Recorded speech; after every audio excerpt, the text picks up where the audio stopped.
Mula sa maritime warfare, naging marites warfare daw po mga kapuso. Yan po ang tawag po ng Philippine Navy spokesperson for the West Philippine Sea, Commodore Roy Trinidad, sa sinabi ho o sinasabi ho ng China na new model nakasunduan po sa Ayungin Shoal.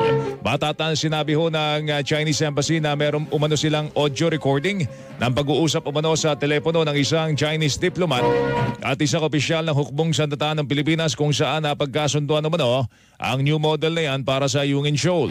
Ayon kay Trinidad, tinatawanan lamang nila ang payag ng China at maituturing itong zombie story na pilit na binubuhay. Tinatawanan lang namin ito. Ang tawag ko dyan, marites warfare. Marites warfare sa maritime domain, ano? Sabi ko nga dyan, that is a zombie story. Matagal ng patayan eh. Binubuhay nila. Kailangan ibalik natin sa libingan. Kasi they will come up with any story. They will rehash it, give it a different name, a different flavor, a different color in order to create division